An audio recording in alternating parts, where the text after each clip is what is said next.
मरहबा collection mall, readymade कपड़ों का भरपूर खजाना, jeans pant, T shirt, cargo pant, night pant, बच्चे और बच्चियों के लिए अच्छे खूबसूरत और उम्दा ड्रेस। पता याद रखें, जमुर हाई स्कूल मेन रोड, जैतून हजीन मस्जिद के पास। गाँव शहर में कल नॉमिनेशन फॉर्म भरा गया।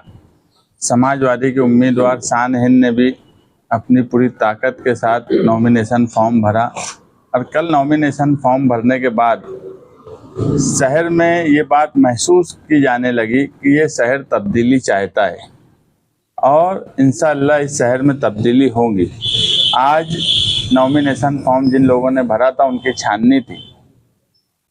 मैं 8 दिन से एक बात बोल रहा हूँ, जलसे में भी बोला, मीडिया के सामने ही बोला कि इस मर्तबा बीजेपी मालेगांव सेंट्रल में उम्मीदवार नहीं देने वाली है। यह आप लोगों ने भी रिकॉर्ड किया। बीजेपी आज हिंदुस्तान की सबसे बड़ी पार्टी है।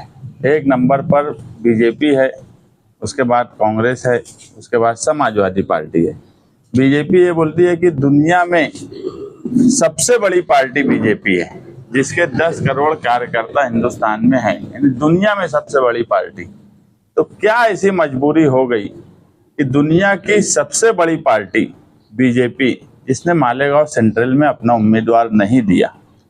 और मैं 8 दिन पहले अगर ये बात बोला था कि बीजेपी अपना उम्मीदवार नहीं देंगी, तो ये बात बिल्कुल सच साबित हुई। उनके पास उम्मीदवार नहीं था ऐसा भी नहीं है।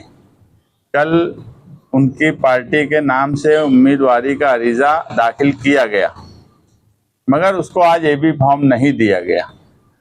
नेशनलाइज पार्टी होने की वजह से, जो नेशनलाइज पार्टी होती है उसको सूचक 1 लगता है, और जो स्टेट पार्टियां होती है या जो रजिस्टर्ड पार्टियां स्टेट में रजिस्टर नहीं होती है, उनको सूचक 10 लगते हैं। इसने 1 सूचक बीजेपी के उम्मीदवार ने भरा, मगर उसको एबी फॉर्म नहीं मिलने की वजह से वो अपक्ष हो गई, और अपक्ष होने की वजह से उसको 10 सूचक की ज़रूरत थी। इस वजह से उसके 1 ही सूचक था, तो उसका फॉर्म इनवैलिड कर दिया गया, रद्द कर दिया गया। ये जानबूझ के दुनिया की सबसे बड़ी पार्टी, जिसके कार्यकर्ता की तादाद हिंदुस्तान में उनके बोलने के मुताबिक 10 करोड़ है, उन्होंने इस मर्तबा मालेगांव सेंट्रल में जानबूझ के उम्मीदवारी नहीं दी। मुझे बीजेपी के एक करीबी आदमी ने 10 दिन पहले ये बात बोल दिया था कि इस मर्तबा हम मालेगांव सेंट्रल में उम्मीदवारी नहीं देने वाले।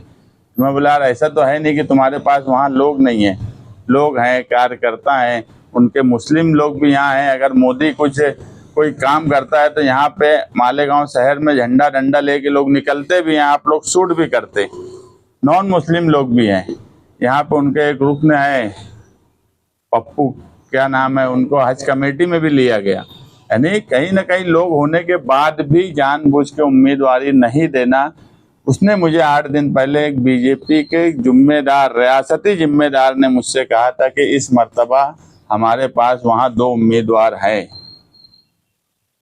एक अजीत पवार के थ्रू, जो खुले आम चल रहे हैं, अजीत पवार उनको चला रहे हैं, ये पूरे शहर को मालूम है, आसिफ शेख, और वो खुद भी ये बात तस्लीम करते हैं कि वो अजीत पवार के साथ हैं। दूसरे जो है मुफ्ती इस्माइल कासमी साहब, वो भी कहीं ना कहीं दादा भुसे के थ्रू चल रहे हैं, एकनाथ शिंदे के थ्रू चल रहे हैं। और यहाँ तक के नॉमिनेशन फॉर्म दादा भुसे का जिस दिन भरा गया, इनके जिम्मेदार राजू गाइड और उनकी पार्टी, इनके साथ में करीब के रहने वाले लोग तीर कमान निशान लेके दादा भुसे का फॉर्म भरने के लिए गए, और मुफ्ती साहब दादा भुसे की तारीफ भी कर रहे हैं।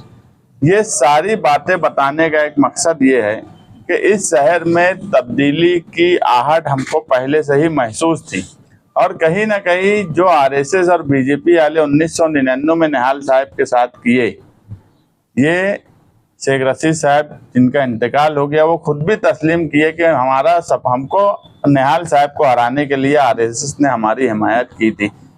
और जब ये लगने लगा कि निहाल साहब की लड़की इस मर्तबा चुनकर आने वाली है, तो आरएसएस और बीजेपी ने जानबूझ के इस शहर में उम्मीदवार नहीं दिए।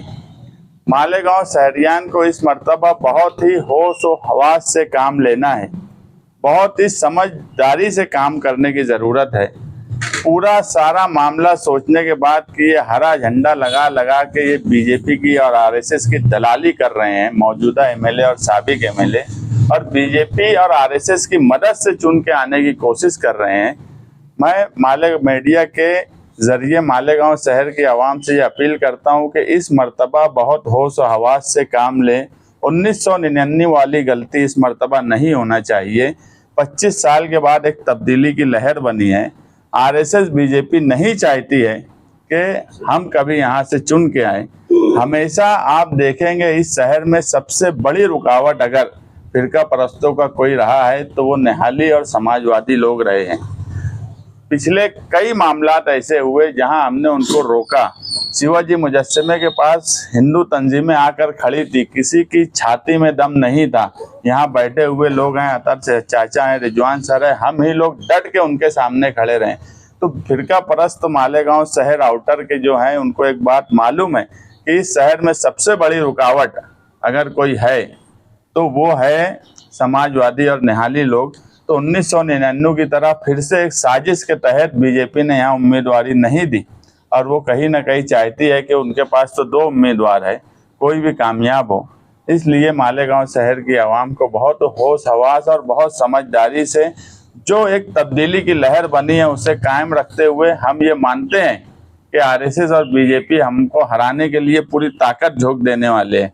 यहाँ तक कि मेरी मालूमात ये है कि मुझे तड़ी पार करने की भी कोशिश की जा रही है कि किसी तरीके से मुझे तड़ी पार करा दिया जाए।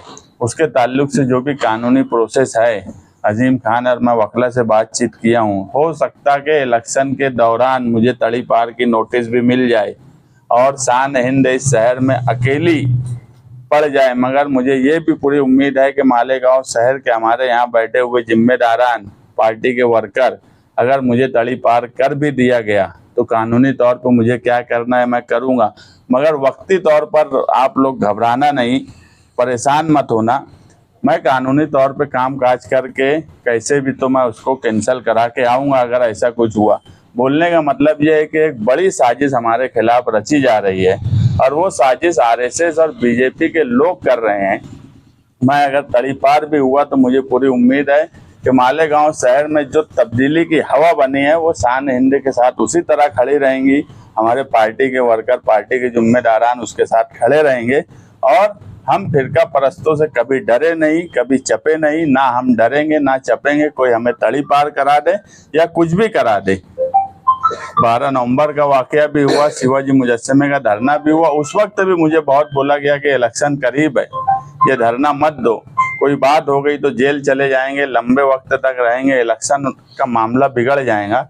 मगर उस वक्त भी मेरे सामने एक ही सवाल था कि अगर वो धरना मैं नहीं देता तो सिविल हॉस्पिटल आधा यूनिट ट्रांसफ़र हो जाता। हमारे लिए हमेशा इलेक्शन से बढ़कर इस शहर की हिफाजत और इस शहर को संभालने की जिम्मेदारी हम सोशलिस्टों पर, हम समाजवादियों पर, हम निहालियों पर रही है। हम मजहब का सहारा लेकर सियासत नहीं करते, मगर हमसे ज़्यादा मजहबी होकर फिरका परस्तों से इस शहर में कोई नहीं लड़ता।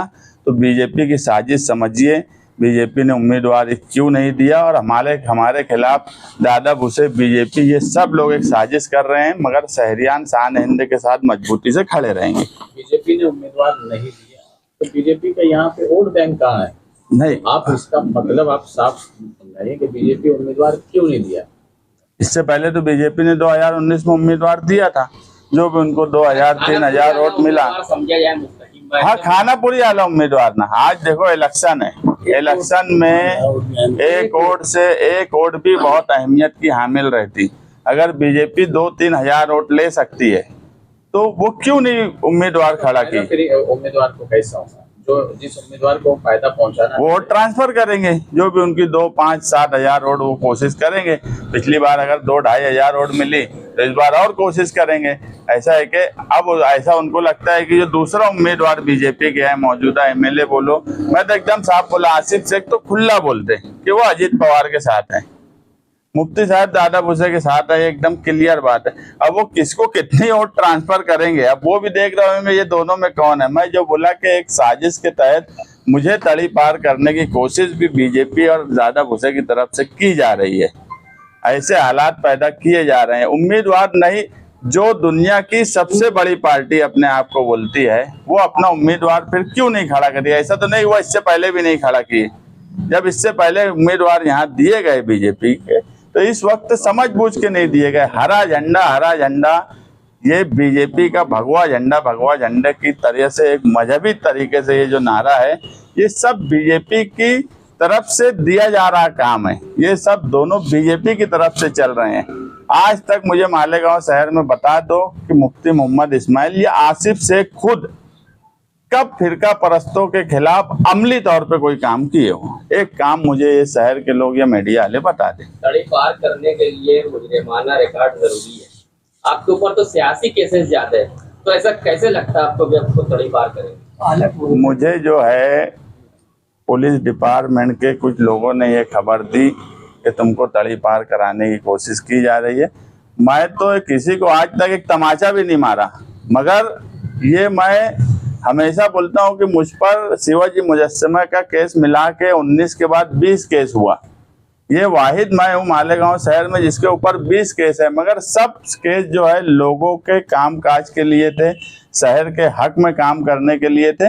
अब उसका वो लोग फायदा उठा के कि इतने केस हैं इनके ऊपर, ये कोई बात सुनते नहीं। वो जो भी कोशिश करेंगे वो मैं कानूनी तौर पे वो भी हम निपटना जानते, मगर सिर्फ मैं प्रेस वालों को बुला के आवाम को ये बताना चाहता हूँ कि इलेक्शन के दौरान हमको घबराने के लिए, क्योंकि एक चीज कल की रैली के बाद एकदम क्लियर हो गई कि ये शहर तब्दीली की तरफ है।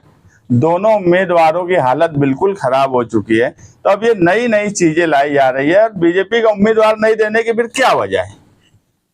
ये आप ये कहना चाह रहे हैं कि दोनों में से कोई भी एक उम्मीदवार जो चुनकर आ जाएगा तो वो चुन के आने के बाद बीजेपी के खेमे में जाकर बैठेगा या उनको मदद करेगा, ऐसा आप कहना? ये दो उम्मीदवार हैं जो यूपी सरकार के, ये दोनों में से कोई भी चुन के आएंगे उनको मालूम है यूपी सरकार के साथ रहेंगे। मुफ्ती इस्माइल कासमी साहब ने नुमानी पुल की जगह पर खड़े रह के बोला कि मैं 2.5 साल सिंधे और यूपी सरकार के साथ रहा हूँ, उनको मालूम है। आसिफ शेख खुल्ला बोल रहे मैं अजीत पवार के साथ रहा हूँ। तो यूपी सरकार में जो पार्टी है उनको मालूम है कि समाजवादी की जो लहर बनी है, अगर ये चुन के आएंगे तो ये हर हाल में इंडिया अलायंस के साथ रहेंगे, यूपी सरकार के साथ नहीं रहने वाले। इसलिए इस तरह की बात की जा रही, नहीं तो उम्मीदवार इससे पहले नहीं दिए होते। अगर मैं 8 दिन पहले, मुझे कैसे मालूम कि बीजेपी उम्मीदवार नहीं देंगी? 8 दिन से मैं बोल रहा हूँ, मेरे पास ये वीडियो है कि ये लोग उम्मीदवार इस मर्तबा नहीं देने वाले। मैं 8 दिन से ये बात बोल रहा हूँ। आज कंफर्म हो गया कि ये लोग नहीं देंगे, क्योंकि मुझे बीजेपी के रियासती जिम्मेदार ने बोला कि हम इस बार उम्मीदवार नहीं देंगे।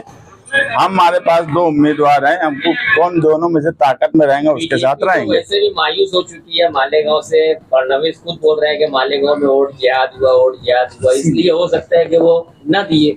तो इस तरीके से आप क्यों नहीं सोचते? तो बीजेपी किसकी मदद करेंगी फिर? यहाँ बीजेपी की जो भी 2000, 3000, 5000 वोट तो है, किसी न किसी की तो मदद करेंगे ना। उम्मीदवारी करना, देखो एक नेशनल पार्टी है, दुनिया की सबसे बड़ी पार्टी बोलती, उनका तो एक काम है ना कि हर जगह। और ऐसा आज महाराष्ट्र में इक्तदार में, महाराष्ट्र में सबसे बड़ी पार्टी बीजेपी है, इक्तदार में है, उसके बावजूद उम्मीदवार का ना देना। आज अगर मुझे किसी को 3000 वोट मिली है, हमको एक वक्त तक 6000 वोट मिली 2014 में, मगर आज शहर तब्दील हुआ, माहौल तब्दील हुआ, आज हम जीतने की तरफ आ गए। तो कोशिश तो की जाती ना, और मुस्लिम हिस्से में भी तो उन्होंने अपना तंजीम और यूनिट खड़ा की ना, तो कोशिश तो की जा सकती। सियासी पार्टी कभी मायूस नहीं होती, कोई भी सियासी पार्टी या सियासी लीडर, मगर समझबूझ के उम्मीदवार नहीं दिया गया। ये मायूसी की बात नहीं है, ये एक समझबूझ के उम्मीदवार नहीं देना, ये बराबर बात है। और अगर उनको ये लगता कि समाजवादी की यहाँ ताकत नहीं बढ़ी तो वो हर हाल में उम्मीदवार देते।